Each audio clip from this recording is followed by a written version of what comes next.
Paralkar commerce coaching क्लासेसमध्ये आपल्या सगळ्या विद्यार्थ्यांचं हार्दिक स्वागत आहे। बघा विद्यार्थी मित्रांनो, बीकॉम 4 सेम स्टॅटिस्टिक आता इंडेक्स नंबर चालू आहे आपलं। कोणता चालू आहे आपला? Index number. Index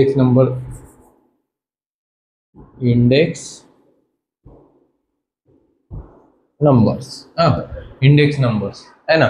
index number chapter चालू आहे, त्यामध्ये पाचस मेथड। कोणती मेथड? पाचस मेथड। आपण पहिले फिशर्स मेथड आणि मग लिव्ह इंडेक्स नंबर बघितली। आता तुम्हाला मी इंडेक्स नंबर बघितला, पाचस फिशर्स मेथडची मी गणित अजून देणार तुम्हाला व्हिडिओमध्ये, लेक्चरला नंतर। बघा आता इंडेक्स नंबर मध्ये पहिले पाचस मेथड बघू। कोणती मेथड बघू आपण? पाचस मेथड। पेपर असल्यामुळे आता थोडे दोन दोन गणित सुद्धा चालू आहे, त्यामुळे हे पण अगर तुम्ही केले विद्यार्थी मित्रांनो बरोबर तर तुम्ही पास होसाल, बिलकुल पास होता। बघा पाचस मेथड मी तुम्हाला शिकवलं। आता ही जी दिलेली आपल्याला लास्ट इयर आहे 2015। कोणतं इयर आहे? Last year. 2016 ची प्राइस आहे आणि 2016 ची क्वांटिटी आहे। म्हणजेच करंट इयरची प्राइस आणि क्वांटिटी दिलेली आहे। करंट इयरची प्राइस आणि क्वांटिटी, करंट इयरची प्राइस आणि क्वांटिटी, करंट इयरची प्राइस आणि क्वांटिटी। मग आपण जर लास्ट इयरची प्राइस असते त्याला P0 लिहितात। काय लिहित असतात? P0। करंट इयरच्या प्राइसला P1 आणि क्वांटिटीला Q1 काय लिहित असता आपण? Q1। मग त्यावेळेस काय करत असता तुम्ही? हा P0 दिलेला आहे, म्हणजेच आपण P0 दाखवू पहिले, आणि नंतर शेवटचा कॉलम मध्ये P1 असतो है ना। म्हणजे अगर करंट इयर दिलेलं असेल, करंट इयरची प्राइस क्वांटिटी दिलेली असेल तर 4 नंबरचा बॉक्स येणार। किती नंबरचा बॉक्स येणार आहे? 4 नंबरचा। तसा तुम्ही फिशर्स मेथड मध्ये बघून घ्यायचा। तर आणि नंतर मग Q1 आणि इथं काय येणार आहे? Q1, कारण की करंट इयरची क्वांटिटी आहे। लास्ट इयरची क्वांटिटी आहे का? नाही आहे दिलेली। लास्ट इयरची क्वांटिटी आहे का दिलेली? नाही आहे दिलेली। म्हणजे Q0 नाही। Q0 आहे का? नाही। त्यामुळे इथं Q0 वगैरे येणार नाही। म्हणून मग P0 Q1 आणि P1 Q1।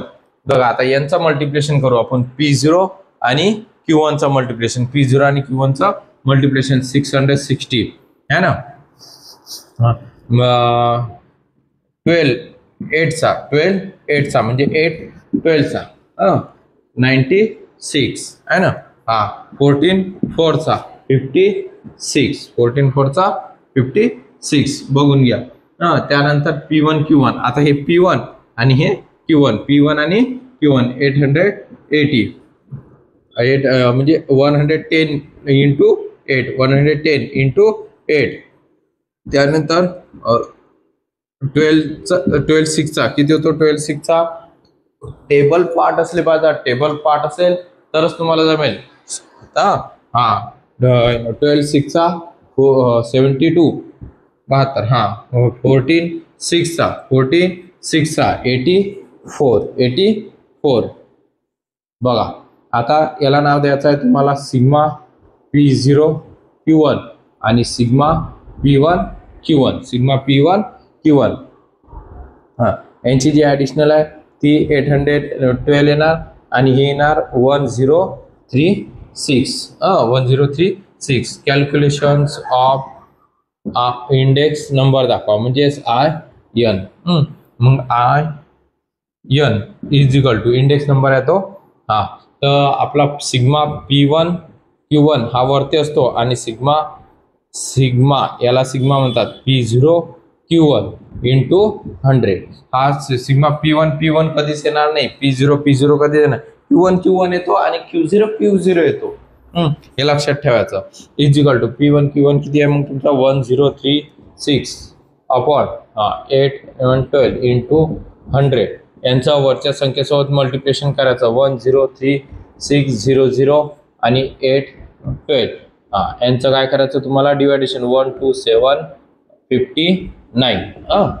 म्हणजेच ते पर्सेंटेज चिन्ह दाखवून द्यायचं तुम्हाला। आता याच्यामध्ये सुद्धा बघा, याच्यामध्ये तुम्हाला होऊ शकते पाचस मेथड मध्ये फक्त फॉर्म्युला विचारतील। काय विचारतील तुम्हाला? फक्त फॉर्म्युला।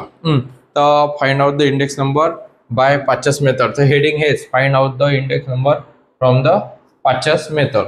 एक्झाम्पल नंबर 2 बघू आपण, फक्त ज्यामध्ये तुम्हाला फॉर्म्युला विचारलेला असेल। तिथं दिलेला आहे तुम्हाला sigma P1 Q1 is equal to 2374 आणि सिग्मा दिलेला तुम्हाला P0 Q1 is equal to 1904। म्हणजेच आपल्याला काय दिलेलं आहे त्यांनी फक्त फॉर्म्युला दिलेला. काय विचारला? फक्त फॉर्म्युला. बघा बस हे एवढं दिलं आहे. समजा find out index number 50 method. मग त्यांनी फक्त फॉर्म्युला. मग फॉर्म्युला काय दाखवायचं? Calculations of RN index number RN is equal to हा जो असतो सिग्मा P1 Q1 हा नेहमी वरती असेल. P1 Q1 कुठे असेल? वरती असेल. P0 Q0 नेहमी खाली असेल पहिल्या फॉर्म्युल्यामध्ये. हा फोर्स आहे म्हणजे sigma P1 Q1 sigma P0 आणि Q1 into 100 RN is equal to 2374 division 1904 into 100. मग RN इज इक्वल टू 237400. 1 ने मल्टिप्लिकेशन केलं म्हणजे तेच संख्या ते चिपकून द्या. मग 1904 RN इज इक्वल टू यांचं डिवायडेशन दाखवायचं तुम्हाला 12468 बघा. फॉर्म्युल्यामध्ये सुद्धा तुम्हाला असं विचारू शकतात किंवा मग यामध्ये सुद्धा विचारू शकतात. 50 मेथड आहे. कोणती मेथड आहे? 50 मेथड. व्हिडिओ आवडल्यास लाईक शेअर सबस्क्राईब जरूर करा. आणि विद्यार्थी मित्रांनो तुम्हाला विनंती की व्हिडिओ शेअर्स करा म्हणजेच तुमच्या विद्यार्थ्यांपर्यंत पोहोचतील आणि विद्यार्थ्यांना पेपरच्या टाइमला माहिती होणार. कसं आहे बरेच विद्यार्थी जॉबवरती जातात. आपापली परिस्थिती असते त्यामुळे विद्यार्थ्यांना शेअर्स करा विद्यार्थी मित्रांनो.